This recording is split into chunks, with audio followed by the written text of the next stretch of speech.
मेरा तन मन प्राण सब आपके चरणों में न्यौछावर है।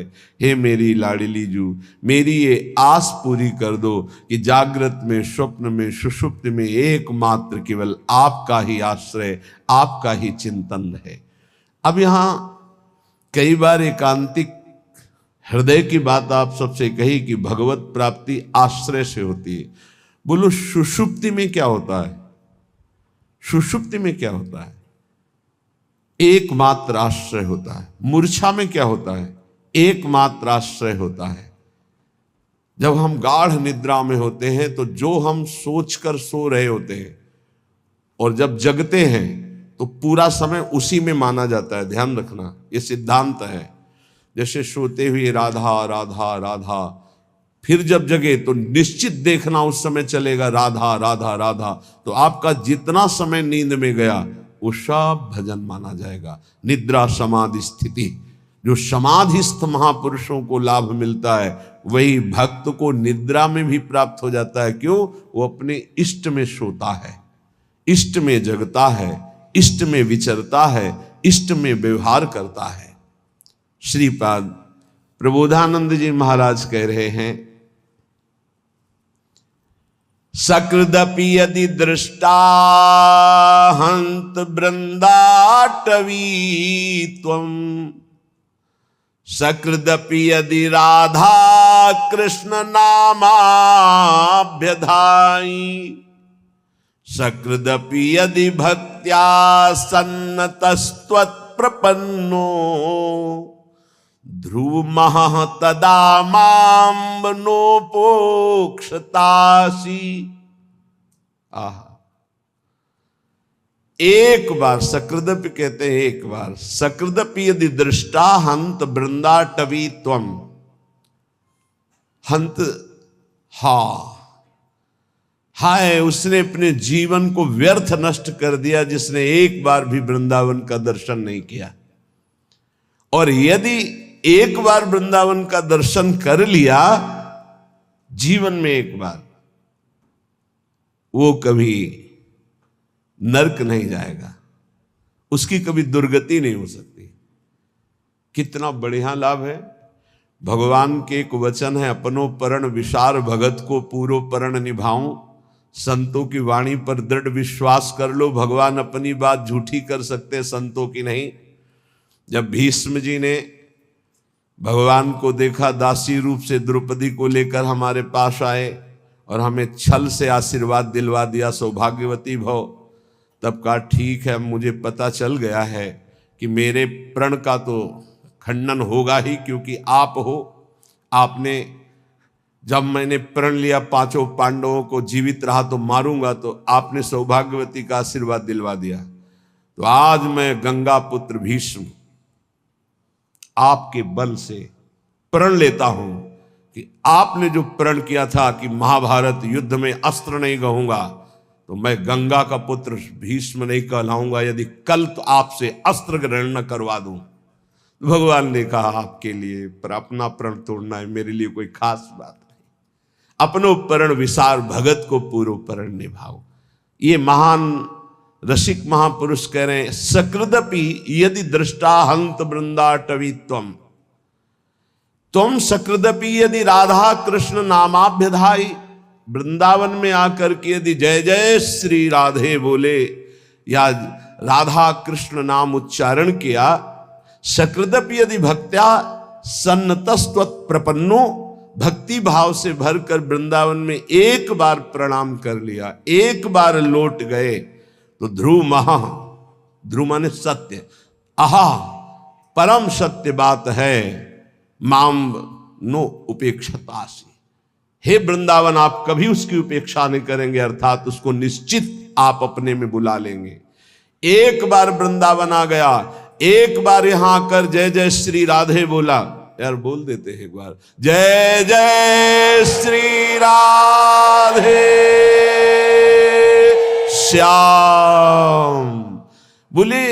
सकृदपि यदि राधा कृष्ण नामाभ्यधाई, एक बार प्रिया प्रीतम की जय जय बोल दिया, एक बार वृंदावन आ गया, एक बार प्रणाम करके वृंदावन भूमि में लौट गया, तो ध्रुव महा परम सत्य, वो नरक नहीं जाएगा, उसको भगवत प्राप्ति होगी। आप सोच सकते हैं भगवत प्राप्ति कैसे हो सकती है? पूरा रजिस्टर पाप लिखा हुआ है, एक बार वृंदावन आया, एक बार प्रणाम किया, एक बार राधा बोला, एक बार बिहारी जी के दर्शन किया, इसका क्या फल होगा? महाभारत में लिखा है एक बार श्री कृष्ण को कोई प्रणाम कर ले, एक बार, एकोपि कृष्ण कृतः प्रणामो दशाश्वमेधा भृतेन तुल्या दशाश्वमेधि पुनरेपि जन्म कृष्ण प्रणामी न पुनर्भवाय। एक बार कृष्ण को प्रणाम करने वाले का पुनर्जन्म नहीं होता, ये भीष्म जी के स्तव में लिखा। अब आप विचार करके देखो, जहां प्रिया प्रीतम विराजमान इस भूमि में लौट गया, रसिकों की चरण रज, प्रिया प्रीतम की चरण रज, एक बार बिहारी बिहारी जी को प्रणाम कर दिया, एक बार उनकी जय जयकार कर दिया, वो नरक नहीं जा सकता, श्रीपाद कह रहे। इसलिए वृंदावने सैक पदस्पृहोपि महत्तमानां श्रुतभाषितोपि विदन्नपि स्वार्थ विधाति सर्वं हाधिं न वृंदावनाश्रयामि। महापुरुषों के वचनों में भी तुम विश्वास नहीं करते हो, कैसा तुम्हारा जीवन है? कम से कम अन्य बातों पर विश्वास ना करो, महापुरुषों के वचनों में तो विश्वास कर लो। महात्मानां श्रुत भाषितोपि, सुन रहे हो तुम, महापुरुष जन वचन बोल रहे हैं। वृंदावनेशैक पदस्पृहोपि, एक बार तो इच्छा कर लो ऐसे वृंदावन में आने की, जहां एक बार आने का, एक बार दर्शन का, एक बार जय जयकार का, एक बार प्रणाम का। ये भगवत प्राप्ति तुम बहुत दुर्लभ समझते हो। सबसे सरल है भगवत प्राप्ति, सबसे सरल। तो बोले बहुत बड़ी बड़ी तपस्याएं, बहुत कष्ट सहा जा रहा है, और आप कह रहे हैं बहुत सरल है। तुम्हें बाहरी दिखाई दे रहा कष्ट है, जो तप करता है उसे बड़ा सुख मिलता है। जो वैराग्यवान है उसको भोगी जन कष्ट देखते, लेकिन वैराग्यवान भोगी जनों को कष्ट में देख रहा है, कितने कष्ट में जल रहे हैं। तुम्हें वैराग्यवान कष्ट युक्त लग रहा है कि दिगंबर है या एक लंगूटी लगाए है, भूखा प्यासा है, उसको जो परमानंद है वो ब्रह्मा को भी नहीं है। वैराग्यवान को, फिर बोधवान को, फिर प्रेमी को तो बात ही क्या है। महात्मानां श्रुत भाषितोपि, ये बड़े बड़े महापुरुष जो बोल रहे हैं उसे सुनो। जितने भी संबंधी हैं, जितने भी भोग पदार्थ है, जितना भी ऐश्वर्य है, ये परमार्थ को विध्वंस करने वाला है। परमार्थ को विदन्नपि स्वार्थ विधाति सर्वम हाधिं, धिक्कार है यदि आप अपने परमार्थ के नाश करने वाली क्रिया करते हो, परमार्थ के नाश करने वाली बातें देखते हो, सुनते हो, बोलते हो। तुम महापुरुषों की बातें सुनकर भी उनके आज्ञा में क्यों नहीं चलते हो? क्या आज्ञा? वृंदावने शैक पदस्पृहोपि, एक बार कदम बढ़ाओ ना श्रीधाम वृंदावन की तरफ, और एक बार वृंदावन में आ जाओगे तो तुम्हारे जीवन का परिवर्तन हो जाएगा। पर धिक्कार है, ये सब बातें सुनकर भी भगवत प्राप्ति की इच्छा नहीं जागृत होती। श्रीपाद कह रहे, दिव्यानेक विचित्र पुष्प फलवद्वल्ली तरुणाम ततिर, दिव्यानेक मयूर कोकिल सुखाद्यानंद माद्यत खगः, दिव्यानेक सरः सरित गिरिवरः प्रत्यग्र कुंजावली, दिव्या कांचन रत्न भूमिरपि मां वृंदावने मोहयत। मुझे मोहित कर रहा है वृंदावन, मोहयत माम वृंदावने मोहयत। देखो देखो मुझे वृंदावन मोहित कर रहा है। कैसा दिव्य वृंदावन प्रकाशित हुआ। दिव्यानेक विचित्र पुष्प फलवद वल्ली तरुणाम तति, कितने सुंदर सुंदर वृक्षों में कैसी लताएं लिपटी हुई, सुंदर रंग बिरंगे फूल और इतने सुगंधित दिव्य दिव्य अनेक विचित्र लताएं, वृक्षों का आलिंगन किए हुए दिव्य दिव्य पुष्पों के गुच्छे। भावना करो, ऐसी सौरभ भंवरे मतवाले होकर के गुंजार कर रहे हैं, रसीले फल लगे हुए हैं, और दिव्य दिव्य अनेक मोरों के झुंड उन वृक्षों के नीचे नृत्य कर रहे हैं और शाखाओं पे बैठी हुई कोकिला गान कर रही हैं। शुक शाका जो शुक आदि हैं पक्षी, वो ऐसे आनंद उन्मत्त होकर के गान कर रहे हैं मानो राग रागिनियां मूर्तिमान बैठी हो। शुक शारिका दिव्य अनेक अनेक हंस कलरव कर रहे, दिव्य सरोवर, दिव्य नदियां, दिव्य पर्वत, कैसी नवीन नवीन कुंजे और स्वर्णिम कांतिमयी रत्न जटित वृंदावन की भूमि, इसने मुझे मोहित कर लिया। भूमि रपि माम वृंदावने मोहयत भुवा स्वच्छाश्चिंता मणिभिरति चित्रैर्विरचिता चिदानंदाभासः फल कुसुम पूर्णो द्रुमलता खगश्रेणी सामस्वर कलकलाश्चिद रस सरित शरांसी सी वृंदावन मनु मनो में विस्मृतु। अहो मेरा मन विस्मृत अवस्था को, देहातीत अवस्था को प्राप्त हो रहा है। कैसी सुंदर स्वच्छ भूमि वृंदावन की, दिव्य वृंदावन की, करोड़ करोड़ चिंतामणियों से जटित ये भूमि, कैसा सुंदर रासमंडल, कैसी चिन्मय लताएं, कैसा चिन्मय फल, कैसे चिन्मय पुष्प, और यहाँ के पक्षी जब गान करते हैं तो शाम वेद की ध्वनि प्रकट होती है। आहा, खगश्रेणी सामस्वर कलकलाश्चिद रस सरिते, अर्थात जो वृंदावन के पक्षियों की चहचहाट कलरव है, इनको जो श्रवण करता है तो चारों वेदों के पाठ का उसे फल मिल जाता है। धाम है, बड़ा दिव्य है। राधा यशो मुखर मत खगावली के यहाँ के पक्षी श्री जी का जस गान कर रहे हैं। और यहाँ के जो सरोवर हैं उनका जो जल है,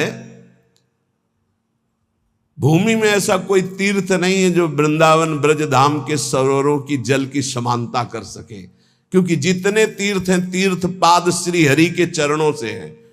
और यहां तीर्थ पाद हरि जिन चरणों में नमन करते, प्रिया चरण रज जान के लुठत रसिक सिर मोर, वो लाडली जू का ये क्रीड़ा स्थल है वृंदावन, ये ब्रज भूमि। इसलिए श्रीपाद कितनी महिमा की बात कहे।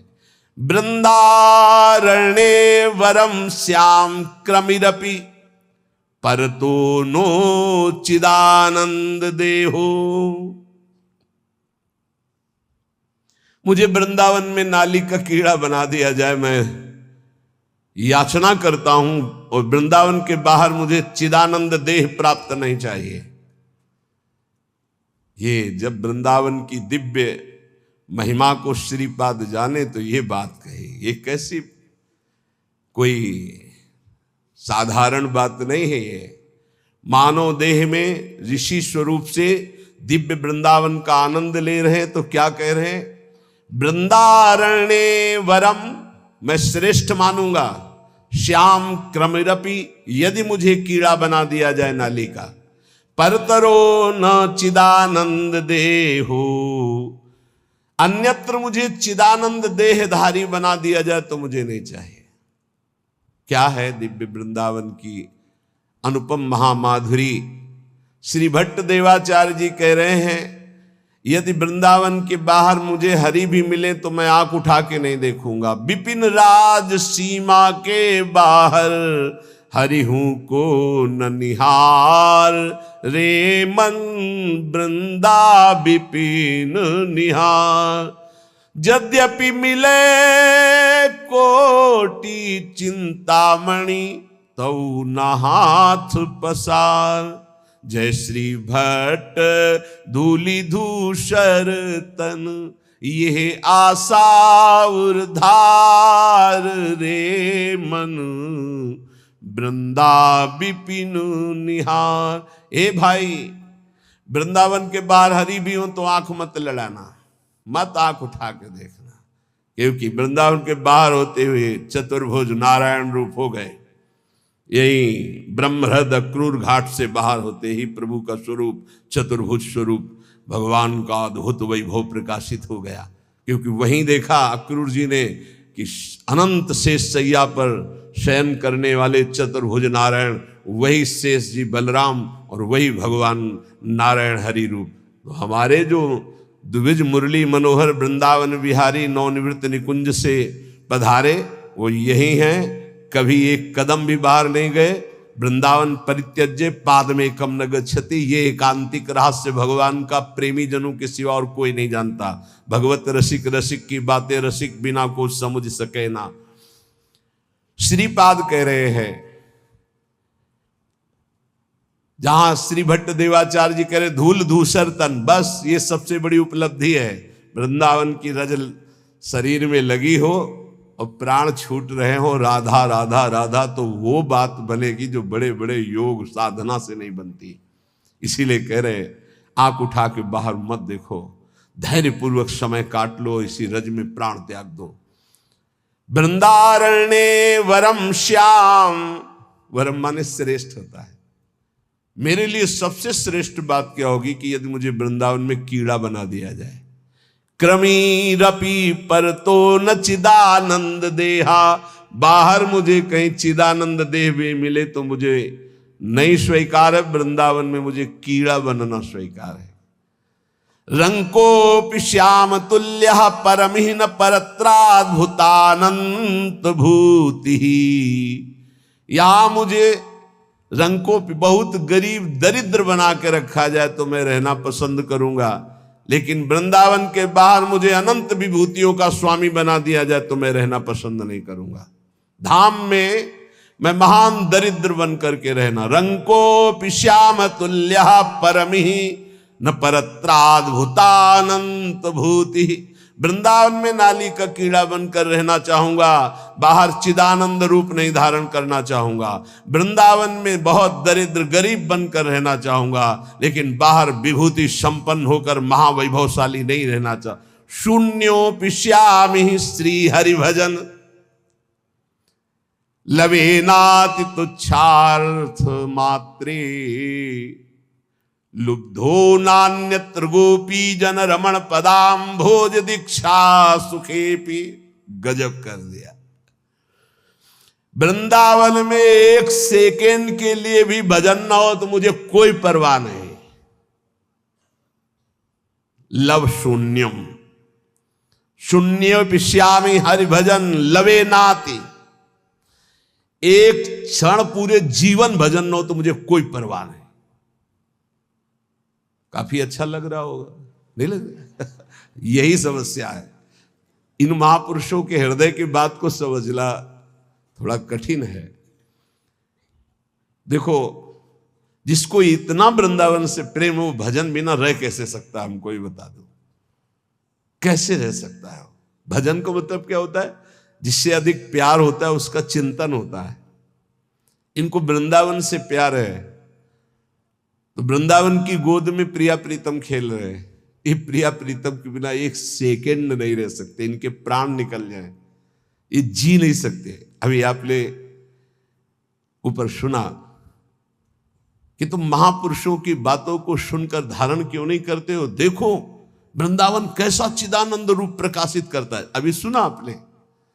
ये तो कुंज निकुंजों की शोभा में जो विहरण करने वाले हैं वो प्रभु, क्या वो श्रीपाद को नहीं दिखाई दे रहे? ऐसे महापुरुष जैसे हरिराम व्यास जी करे, काहू के बल भजन को काहू के आचार, व्यास भरोसे कुंवर के सोवत पांव पसार। तो लगता है इनको भजन से मतलब नहीं। भैया इनका रोम रोम भजन में है। महापुरुषों की बातों को समझना। वृंदावन में जो कबहू कछुक भजन नहीं होए, रज तो उड़ी लागे तने पीवे यमुना तोए। यमुना जी की पावन स्पर्श करती हुई लहरों को जो वायु और रज को लेकर जो वायु बिना भजन कराए छोड़ेगी। चलत फिरत सुनियत यह श्री राधा वल्लभ लाल, ऐसे वृंदा विपिन में बसत रहो सब काल। ये 25-26 वर्ष पहले की बात कह रहे हैं। यहां हार्न नहीं बजा सकते थे आप, स्कूटी का या कार का हार्न नहीं बजा सकते। खिड़की खोलो, राधे बोलो, जो ए राधे मार्ग दीजिए, ऐसे। और जिससे पहला शब्द रिक्शा वाले से बात करना है तो राधे, वो उत्तर देगा तो राधे। धीरे धीरे प्रभाव बदल रहा है, आधुनिकता का ऐसा प्रभाव बदल रहा है। नहीं, ये देखा है, यहां हार्ड नहीं दिया जाता था, यहां राधे राधे बुलाया जाता है। ये धाम है। धीरे धीरे वो जैसे हवा चलेगी तो फिर आएगी ना, तो आधुनिकता की हवा चली हुई, इतनी बाढ़ आ रही है आधुनिकता की कि नाम छूटता जा रहा है। ये धाम है। मथुरा में यहीं से केवल सीमा पार हो, मथुरा में जय श्री कृष्ण, वहां आपको सुनाई दे, वहां जय जय श्री राधे अगर कोई बोलेगा तो वृंदावन का होगा, जय श्री कृष्ण। ये केवल महामहिम धाम, इस महापरा विद्या राधा नाम की गूंज हो रही। यहां श्रीपाद कह रहे हैं, लव माने बहुत छोटा समय होता है, जीवन में लव भर भी भजन ना हो तो मुझे कोई परवाह नहीं। इसका मतलब समझ रहे हो? वृंदावन वासी का वास ही बहुत बड़ा भजन हो जाता है। भजन के 4 अंग हैं, नाम रूप लीला धाम। रूप का चिंतन नहीं हो रहा, नाम जप नहीं हो रहा, लीला चिंतन नहीं हो रहा, तो धाम में हो। 4 अंग हैं भजन के। अब जो धाम में उसे नाम अपने आप पकड़ लेगा। देखो वृंदावन का प्रभाव सुनो, ये भजन कराए बिना रह नहीं सकता आपको। हिया फिरे स्वार्थ आपने भजन गए फिरे बाह। उद्दंडता मत ले आना अपने मन में ये बात सुन करके। ये निष्ठावान महापुरुषों की जो चरम निष्ठा है, वो भजन की स्थिति ऊपर है, वो कर नहीं रहे, हो रहा है उनका भजन। वो उनकी स्थिति को समझना है।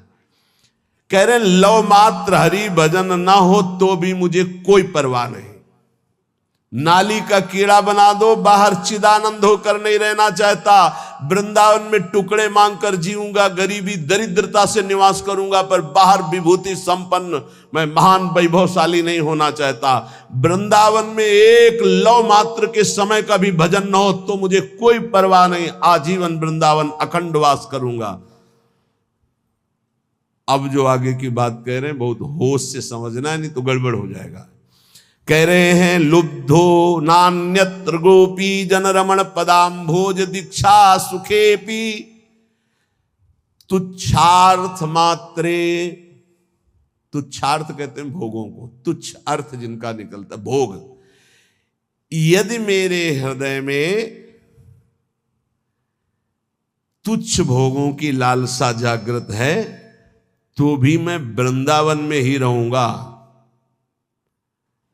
उसका अर्थ दूसरे रूप में, अगर उसको भावार्थ में लिया जाए तो मैं विषयी होकर वृंदावन में रहना पसंद करूंगा, भजनानंदी बनकर बाहर नहीं। मैं दरिद्र होकर वृंदावन में बसना पसंद करूंगा, वैभवशाली होकर बाहर नहीं। मैं नीच कीड़ा बनकर रहना पसंद करूंगा, चिदानंद देह नहीं। और कह रहे हैं लुब्धो नान्यत्र, मैं कहीं लुब्धायमान नहीं हो सकता। अगर कोई कहे कि गोपी जन रमण के पाद पद्मों की प्राप्ति में बाहर तुम्हें करा देता हूं, आ जाओ, तो मैं कदापि नहीं जाऊंगा, यहां विषयी बनकर रहना पसंद करूंगा। गजब की निष्ठा, गजब की निष्ठा। आगे एक श्लोक आता है जो कभी भी किसी को बचेगा नहीं। बहुत विचित्र कोटि निष्ठा वही होती है जो विचित्र कोटि की होती है। श्री कृष्ण के प्रेम में उन्मत्त होकर मैं बाहर रहना नहीं चाहता, लेकिन वृंदावन में घोर विषयी बन करके भी मैं रहना चाहता हूं। और ऐसे महापुरुष है जो ब्रह्मबोध संपन्न है, जो भगवत प्रेम को प्राप्त महापुरुष है। ये भला ऐसा, ये कुछ है वृंदावन की ऐसी महामहिमा जिसमें श्रीपाद लुब्धायमान है। ध्रुवदास जी, श्री वृंदावन दास जी, हरिवंश महाप्रभु, प्रथम यथामति प्रणवो श्री वृंदावन तिरम्य श्री राधिका कृपा विलु, क्योंकि इसमें मेरी प्यारी जो विराजमान है। वृंदान सर्व महताम पहाय दूरात वृंदाटवी मनुसर प्रणयन चेता सत्तारणी कृत स्वभाव सुधार सौघम राधा विधान मी दिव्य निधान। ये हम नहीं करेंगे भजन, अब हमारी श्री जी है ना। जिस दिन हमारी श्री जी ने देखा मेरे महल में पड़ा हुआ ये विषयी पुरुष है, उसी दिन ऐसा महाप्रेमी बना देंगी। बिल्कुल हिया फिरे स्वार्थ आपने भजन गहे फिरे बाह।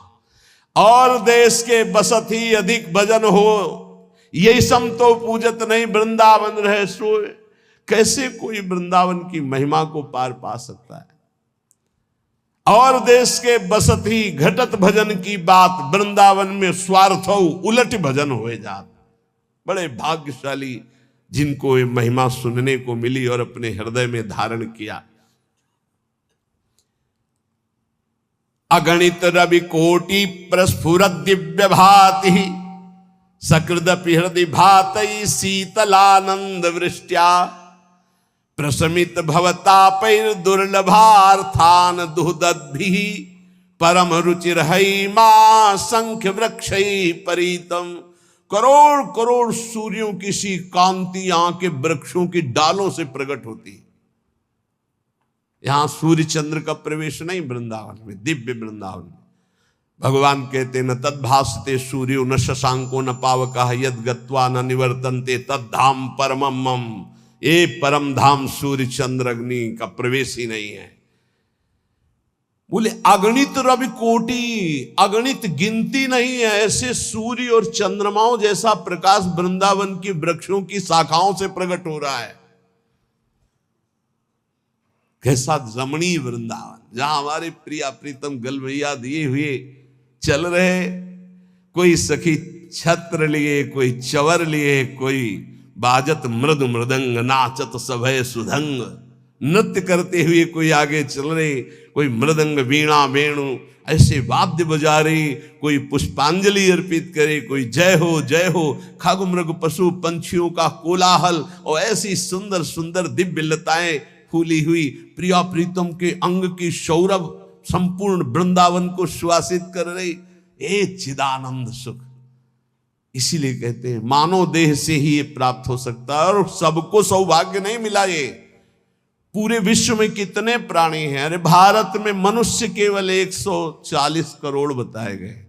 कितने बैठे हैं? 200, 500, 1000 इतने हैं। कितने सुनेंगे? इनमें कितने पकड़ेंगे? पकड़ने वालों में कितने चलेंगे? चलने वालों में कितने पहुंचेंगे? को एक पाओ जो कहे हरिवंश रस, बिरलो समझनहार, एक दो ही जो पाइए, खोजी सब संसार। बहुत बढ़िया सौभाग्य है। श्रीधाम वृंदावन में बैठ करके प्रिया प्रीतम के निज महल की महिमा सुन रहे हैं। अब महापुरुषों की वाणी जो सिद्धांत की है उसको अपने आचरण में उतारे। ये 6 बातें जिसमें होती हैं वो सुख के लिए कार्य तो करता है, पर विपत्तियों में बार बार डूबता रहता है। महापुरुषों की बातें 6 बातें सुख के लिए करने वाले मनुष्य में विपत्तियां पैदा करती रहती हैं। पहला, जो भजन से विमुख है और स्वार्थ परायणता में रत है। स्वार्थ परायण, कैसे धन बढ़े, कैसे भोग सामग्री बढ़े, कैसे कैसे, और भजन से विमुख है। वो कुछ भी कर ले, परिणाम में उसे विपत्ति ही भोगनी पड़ेगी। वैसे हमें लगता है ये लिख लेना चाहिए। बिना भजन के कुछ भी कर लो, परिणाम में आपको विपत्ति भोगनी पड़ेगी। हनुमान जी महाराज कहे, हनुमंत विपत्ति प्रभु सोई, जब तो सुमिरन भजन न होई। चाहे कुछ भी हो, नौकरी कर रहे हो, किसानी कर रहे हो, गृहस्थी, कुछ भी हो, नाम जप जरूर करो, तुम्हें विपत्तियों से बचा लेगा नाम जप। दूसरा, जो शरीर में शैतान वास करते हैं, उन शैतानों को जो अपने अधिकार में नहीं लिया उसको विपत्ति प्राप्त होती। शैतान काम, क्रोध, लोभ, मोह, मद, मत्सर, ये दुराचार कराने वाले शैतानों को जो अपने अधिकार में नहीं ले लेता, उनके अधिकार में समर्पित हो जाता है, उसको विपत्ति पे विपत्ति भोगनी पड़ती है। पहला, जो नाम जप ना करके केवल स्वार्थ के कार्यों में रत रहता है, कुछ भी कर ले विपत्ति भोगनी पड़ेगी। दूसरा, जो अपने शरीर को ये अंदर बैठे हुए शैतानों के हवाले समर्पित कर देता है, उनकी गुलामी स्वीकार कर लेता है, काम, क्रोध, लोभ, मोह, मद, मत्सर इनको शासन में नहीं लेता, उसको जीवन भर विपत्ति भोगनी पड़ेगी, शारीरिक, मानसिक, लौकिक, पारलौकिक। तीसरा, जो मृत्यु की तैयारी नहीं करता उसे विपत्ति ही विपत्ति भोगनी पड़ेगी। मृत्यु की तैयारी कई बार चर्चा हो चुकी है। मृत्यु की तैयारी, यहां जीने की आशा में सब लगे हुए हैं, लेकिन मृत्यु की तैयारी कौन कर रहा है? वही जो गुरु कृपा पात्र है, वो मृत्यु की तैयारी कर रहा है। नहीं, सब बैंक बैलेंस की तैयारी कर रहे हैं, सब नाना प्रकार के भोग इकट्ठे करने की तैयारी कर रहे हैं। तुम्हारे बाप बाबा तुम्हें इतना कमा के नहीं देंगे कि तुम बैठे बैठे खाओ, तो तुम कमा के जब इतना जाओगे ना, तो ये बैठे बैठे इतना उपद्रव करेंगे कि जेल जाएंगे, नरक वाले काम करेंगे। नहीं, ये सुधरेंगे। ये सुधरेंगे तब जब इनको ठोकरें लगेंगी और स्वयं में ये तैयार होंगे, तब ये लोक परलोक संभाल लेंगे। ये भोग सामग्री से सुधरने वाले नहीं।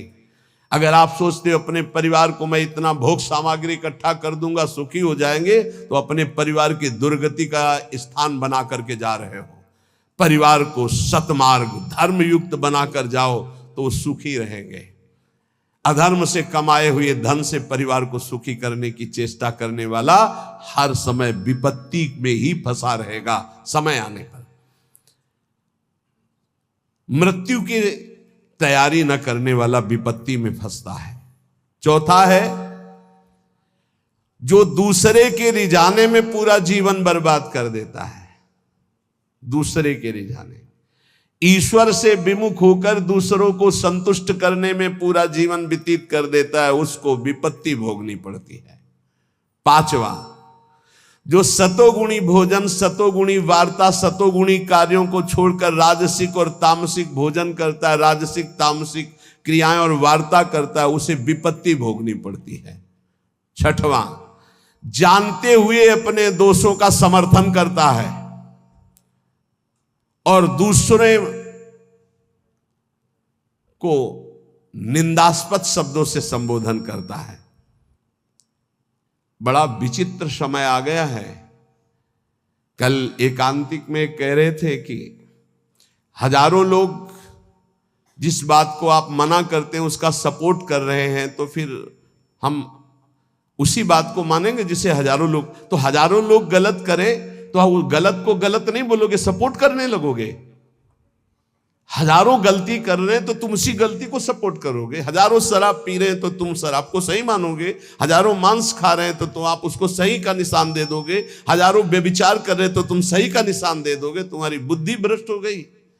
धर्म शास्त्रों के विरुद्ध आचरण करने वाले चाहे करोड़ों हो जाएं तो भी उसका विरोध होता रहेगा। अगर अंदर से आप विरोध करोगे तो निकल जाओगे दुर्गुणों से। यही बात कह रहे हैं, अपने दोषों का समर्थन करने वाले की दुर्गति होती है, विपत्ति में फंसता है। भगवान कह रहे त्यागाच्छांतिरनंतरम, और उपदेश दिया दे रहा भोगाच्छांतिरनंतरम। शास्त्र सम्मत जगत गुरु भगवान श्री कृष्ण की बात से बढ़कर किसकी बात होगी? ब्रह्म ऋषि जन भगवान की ही तो दी हुई बातों का अनुभव करके बोलते हैं। ये कौन सी रीति चल गई है? मनमानी आचरणों को साधना कहा जाता है। अपने दोषों का समर्थन करके उसे कहा जाता है वो पुराने जमाने की बातें थी, अब ये बातें माननी पड़ेगी। नहीं, ये 6 बातें जिनमें हैं उनको विपत्ति भोगनी पड़ेगी। करते सुख के लिए परिणाम दुख मिलता है। जो आनंद की प्राप्ति करना चाहते हैं वो जगत में नहीं है, वो प्रभु में है। इसलिए सहनशील बनो। आए हुए अंदर काम वेग को, क्रोध वेग को, लोभ के वेग को सहना सीखो। जो सहन करता है वही साधक है, जो सहन कर जाता है वही महात्मा है। जो अपने दोषों का शोधक है, शोध कर दोषों का त्याग करता है, वही जगत का उद्धार करने वाला महात्मा बनता है। याद रखना, जो प्रभु के उपदेश से बिलक चलता है वो कभी महात्मा नहीं हो सकता, वो इंद्रियों का गुलाम हो सकता है। प्रभु की आज्ञा के विपरीत चलने वाला कभी महात्मा नहीं हो सकता है।